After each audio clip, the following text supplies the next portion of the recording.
أعوذ بالله من الشيطان اللهم ربنا آمنا بما أنزلت واتبعنا رسولا فاكتبنا مع الشاهدين واتقوا الله ويعلمكم الله والله بكل شيء عليم لا إله إلا الله فاكتب لنا لا إله إلا الله حتى تخبرونا وبالحق أنزلناه وبالحق نزل وما محمد وما كان محمد وآمنوا بما نزل على محمد رسول الله صلى الله عليه وسلم اللهم إنك عفو تحب العفو فاعف عنا يا ربي واعلموا على لون أعوذ بالله أعوذ متانغو نينا بالله الله تعالى من من الشيطان شيطان دبر جهوما رجيم من كده كل بون فنتي من صول ما دينغرامو بيبو بسم الله الرحمن الرحمن الرحيم واعلموا على لون أنما أن الله أسفنا واعلموا إيه صح أنت واعلموا على لون أنما غنمتم كاغامين سوتو كي نافلوتو من شيء أين فينتو فأن لله فأن خمسه كالو لونجان فأن لله فأن خمسه لله وبي الله تعالى عليه وللرسول يعني كلابا وللذي القربى يعني اليتيم يعني بعد ما سوتونو واليتامى يعني اليتيم والمساكين المسكين وابن السبيل يعني مسافر لا إن كنتم سارتنا الكتا آمنتم كلمن ياتا بالله الله تعالى وما أنزلنا وما أني فمن أنزلنا من جيجي على عبدنا نكيلا با محمد كان يوم الفرقان تلال لمن كافر يعني مسميا بوتا نيغونتو يوم تقل جمعان لمن كافر ولا جمعاني مسم ولا جمع بنتا والله الله تعالى على كل قدير على كل شيء قوم يبما إذ أنتم تمومن أتل مؤمنولو بالعدوة الدنيا عبدين غرال مم كتارين مدينة دالنيا لا وهم بالعدوة القصوى كافرول بدين غرال مم تبري مدينة لا والركب سيتول دون أسفل وبترن على وترتات الكتو منكم أبوتلا ولو تواعدتم ونن كافر دون خنيو الله دي كلولا لاختلفتم أتون سوغيروك في الميعاد لا هيدوتو ولكن ليقضي الله بردون فالله تعالى كيتي أمرا كونيالا كان من كتا مفعولا كيفنتي ليهلك من فمو من سفمو حلقي هلك من ينتا حلقي لا عن بينة كم دلقي ما كان ويحيى من من فموس بلو فنان حي من ينتا بلو لا عن بينة دلقي ما كان وإن الله تعالى دي لسميع أترم ملا من صوتي عليم أبلون نجوم فن الهالولا إذ يريكهم الله إذ أنصر ميات فن كفيساتك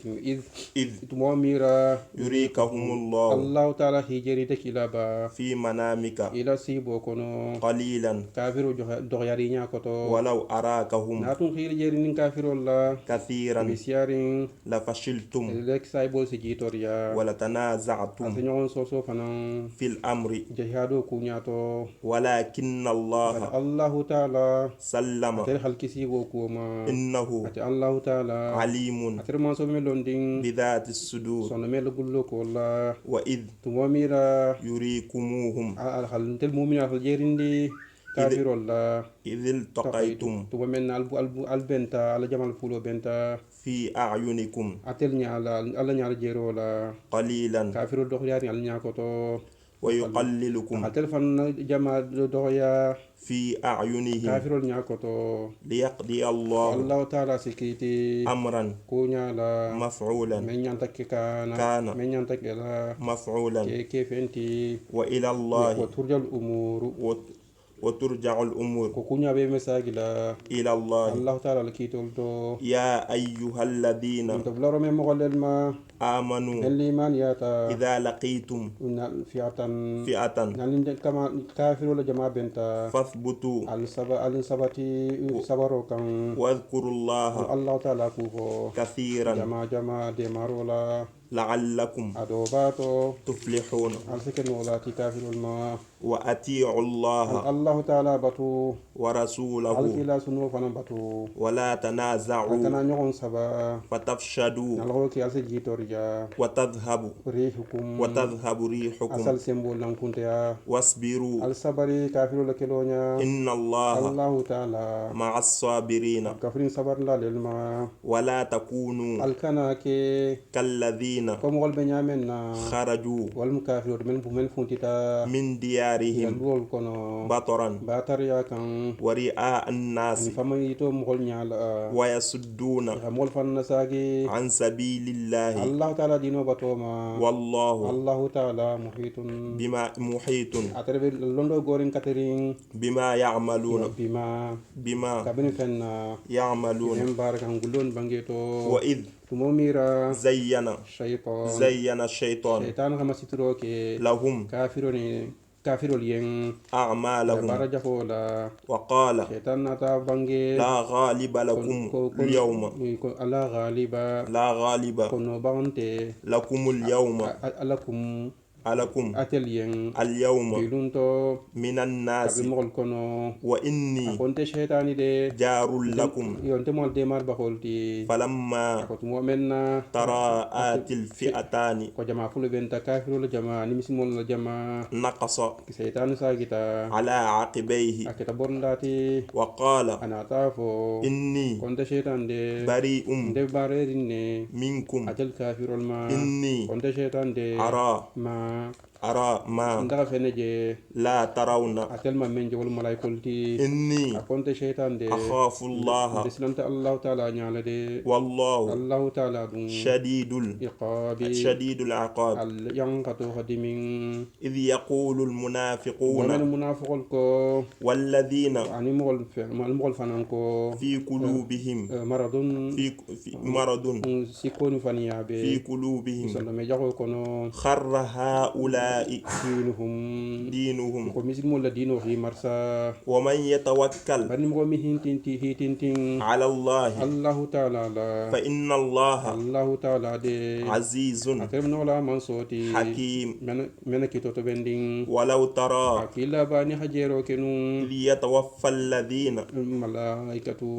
إذ يتوفى الذين ملائكة كفروا يضربون وجوههم وأدبارهم وذوقوا عذاب الحريق ذلك بما قدمت بما قدمت أيديكم وأن الله تعالى ليس بظلام للعبيد كدب آل فرعون والذين من قبلهم كفروا بآيات الله فأخذهم الله بذنوبهم إن الله قوي شديد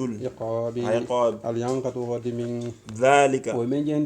بأن الله لم يكن مغيرا نعمة أنعمها على قوم حتى يغيروا ما بأنفسهم وأن الله تعالى سميع عليم عليم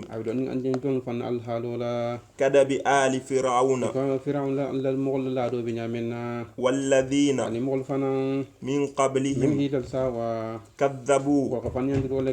بآيات ربهم koma فأهلكناهم sona tay halaki بذنوبهم bo sabula وأخرقنا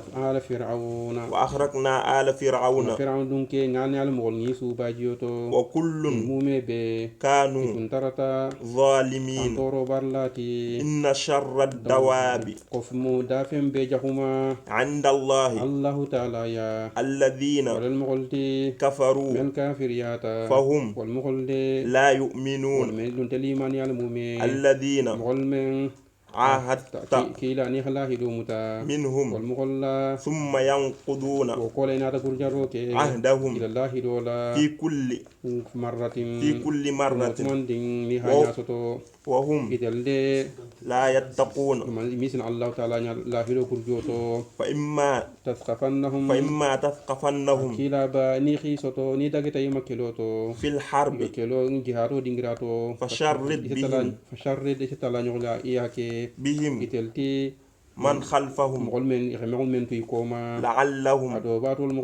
يذكرون وإما تخافن من قوم خيانة فانبذ إليهم على سواء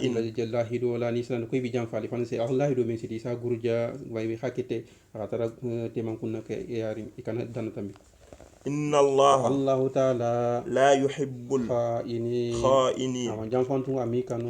ولا يحسبن الذين كفروا سبقوا إنهم لا يعجزون وعدوا لهم ما استطعتم من قوة ومن رباط الخيل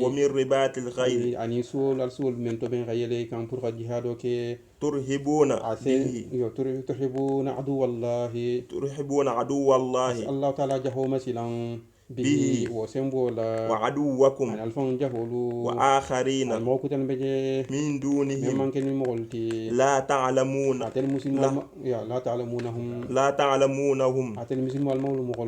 الله يعلمهم وما تنفقوا من شيء في سبيل الله يوفى إليكم وأنتم لا تظلمون وإن جنحوا للسلم فجنح لها وتوكل على الله إنه هو سميع عليم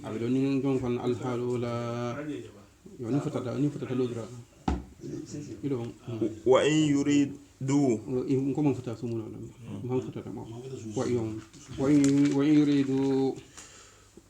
أن يخدعوك فإن حسبك الله هو الذي أيدك بنصره وبالمؤمنين وألف بين قلوبهم لو أنفقت ما في الأرض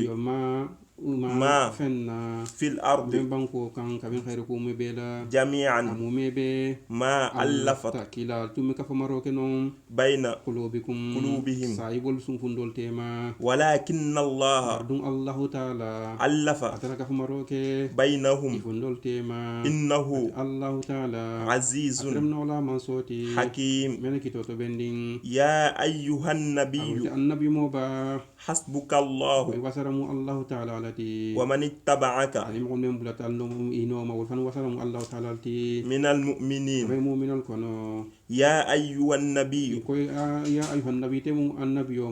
حرض المؤمنين على القتال إن يكن 20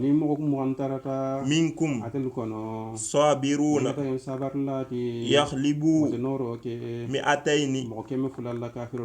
وإن يكن وإن يكن مئة نيم كم ترتا وإن يكن مئة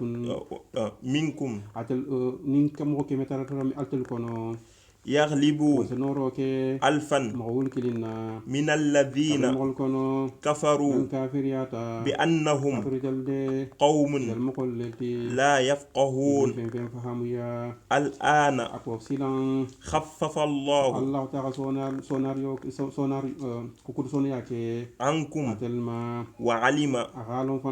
أن فيكم ضعفا فإن يكن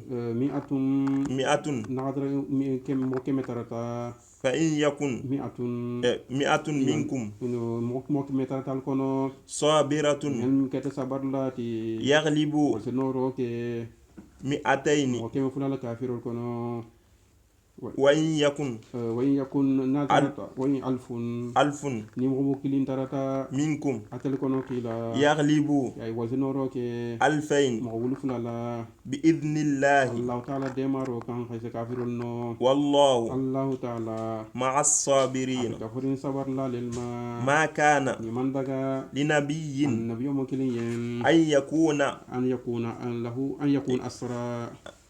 أن يكون أسرى له حتى يثخن في الأرض تريدون عرض الدنيا والله يريد الآخرة والله عزيز حكيم لولا كتاب من الله سبق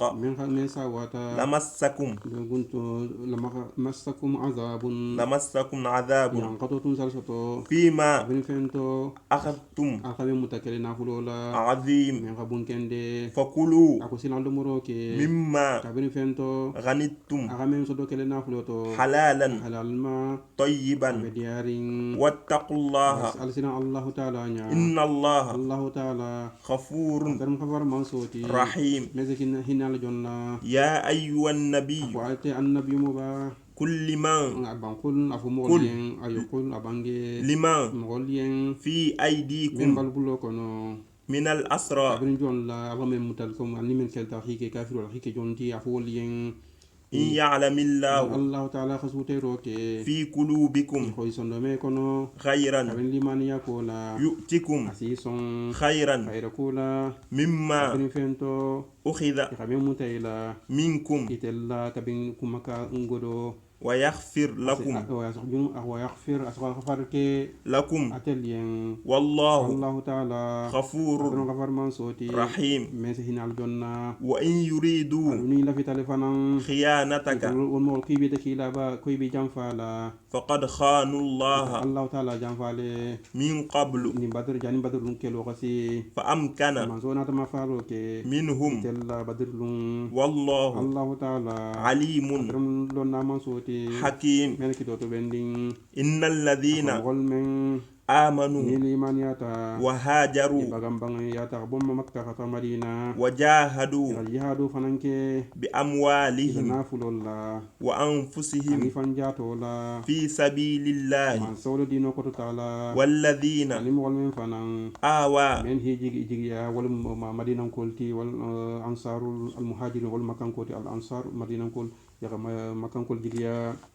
ونصروا أولئك بعضهم أولياء بعض في النصر والإسر كم دمارو أنين كيتا جاني كيتا jani khani ayon borfa borfa khan nun to kasi makam kori bilu e depuis wota makka kata madina e ni madina ko ansarul ko hi gat ma mene hi ka kenal betala donc dol bayi mu fula be mbul be ise musudo ise hakandi ama purani makam ko to ni kafutu comme ya ise isa fana ni ise nyoko keta fana otma keta fenko ayo man jigi affaire ayo jigi to men badi madron se nyoko keta والذين akom gol fanan آمنوا men liman yata ولم يهاجروا mon bagan ya ما لكم ma min walayatihim ma lakum bi fentalien ma min shay'in fenin taltelien atelien لكم atelien min walayatihim fi bi si khide ma kelola حتى يهاجروا bagan bu makka fata madina وإن استنصروا barul mu'minuni khal de maro nyininka كم atelma في الدين dinol ko to فيعلمكم فالنصر فعليكم النصر فعليكم النصر ديمارو بالمانيانتي ديمالله إلا على قوم فانا غتر ديمارو بكلم انكو خام لكم كان بينكم ميثاق لاهيرو ترتا وبينهم اتل تيما نقول تيما كم لاهيرو ترتا كلمه نيوكللا ni wolum almanya ani mu'minul hal dema ni lahido tarta comme kila sallallahu alaihi wasallam ni kafiru dema ya nyon lahido di ko nte nyon kelela bon makkan ko makkaje mu'minul men tarta je ni ha kila sallallahu alaihi wasallam ni ha demaro nyin ka bulu qur'ani ya den ha wol mugol kele ko lahido di tarta kila o kafiru dema kama nyon dema la as lahido be والله الله تعالى بما من ينتج الله تعالى يوتندو بي ميثاق أبري والله بصير والله بصير والله الله تعالى بصير أترم جيرلاتي بما أبين فينا تعملون أبين باركان قلون بانجيتو والذين كفروا كافرياتا بعضهم دولو أولياء بعض بعضهم دو تيرلتي ودمار لالتي إلا تفعلوا نالتما مبارك كين كافرول كلي تكون فتنة كيف كلي بالياتون سكي فتنة باتي في الأرض بانكو كان وفساد كبير والذين آمنوا وهاجروا وجاهدوا في سبيل الله والذين آوى ونصروا أولئك هم المؤمنون حقا لهم مغفرة ورزق كريم والذين آمنوا من بعد وهاجروا وجاهدوا معكم فأولئك منكم وأولو الأرحام بعضهم أولى ببعض ببعض في كتاب الله إن الله بكل شيء عليم بكل شيء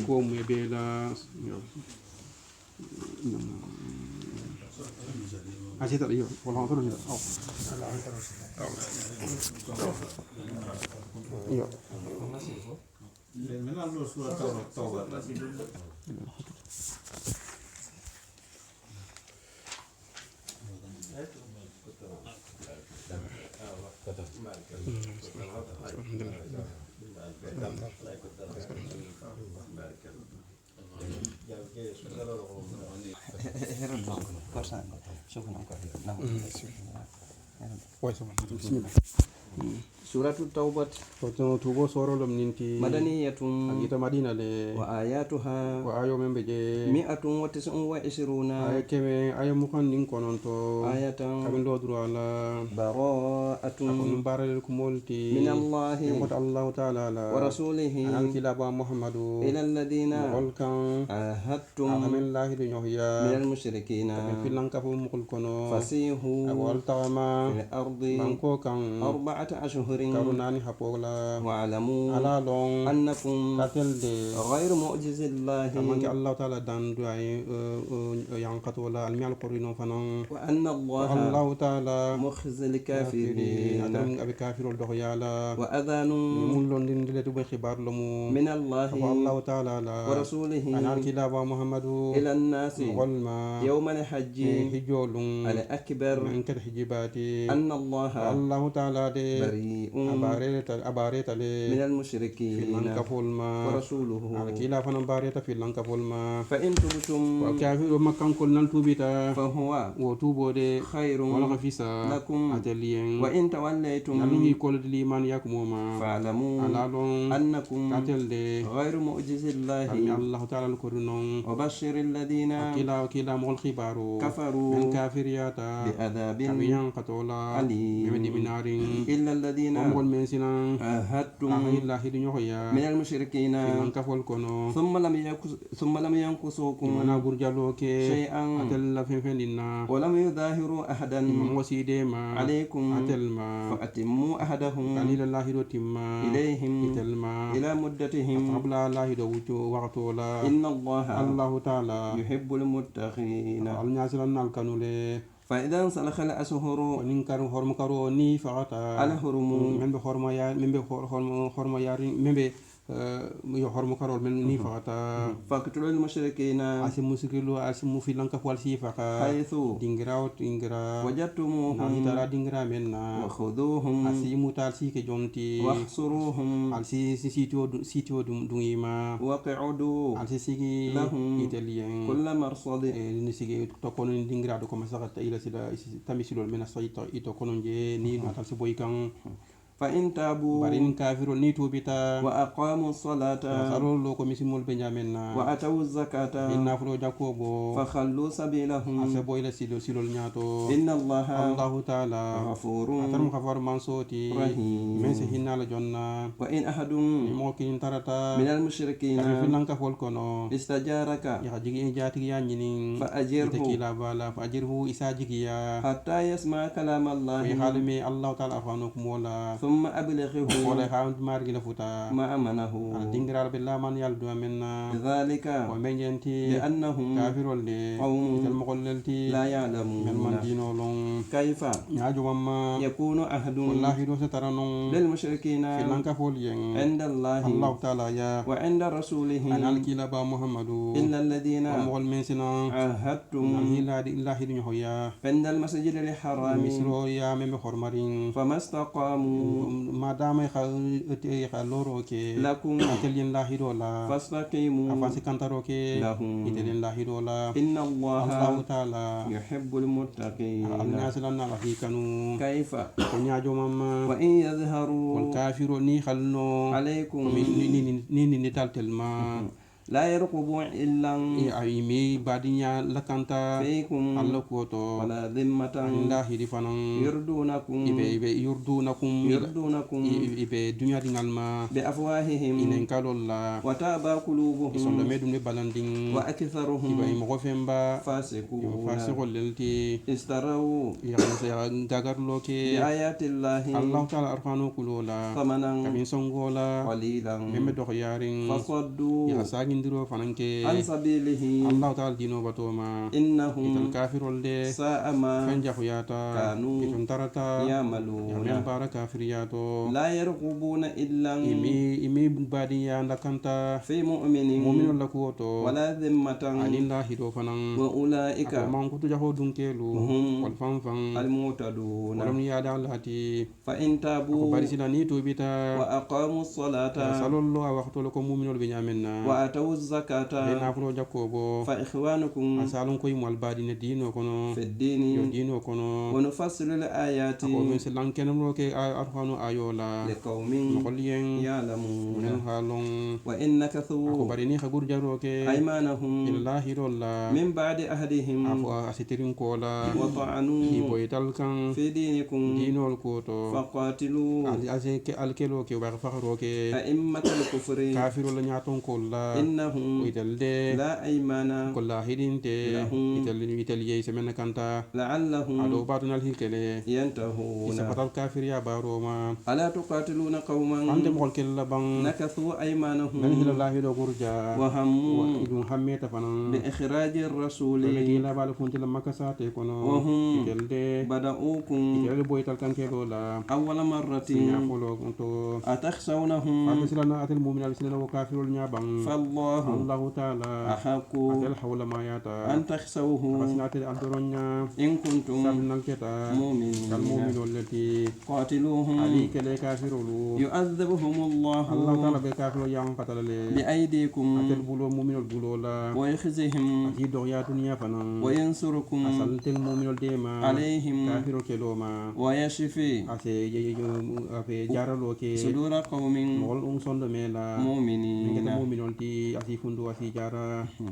ويذهب asi tagaro fananke غيظ قلوبهم isi sondo mela ku jaho la ubin jusubola ويتوب الله solo kafetu bi على من ngoma يشاء fatu wala nyini meyen والله Allah ta'ala عليم ater man so men don al halola حكيم akito fan to bende أم حسبتم alhamdulillah yadir mu'mino أن تتركوا Allah ta'ala ka bal tulage ولما يعلم الله الذين Allah ta'ala mamol long جاهدوا men jihado ke ater منكم mu'mino kono ولم يتخذوا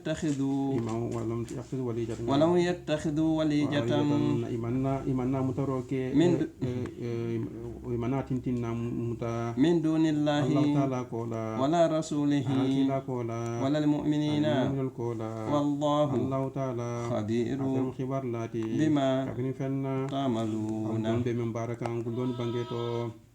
ما كان iman daga للمشركين sinan ka folien أن يأمروا iha faru ke مساجد الله iha misro fa ite iha misro kono fa شاهدين Allah ta'ala misro shahid bes wakatara itel al halatu bes yarin على أنفسهم ifanna koto بالكفر kafiri ala أولئك non kutu jaho dun kelu حبطت أعمالهم ke baro barajo boyta وهم itelde خالدون be lamala في النار jahannama kima kono إنما يأمر مساجد الله ko wala se Allah ta'ala misro la fa من ngomen آمن men limaniyata بالله Allah ta'ala doroma واليوم الآخر limaniyata lun labon fanama وأقام الصلاة asalo la waqto la وآتى الزكاة asata fen jakko bo ولم يخشى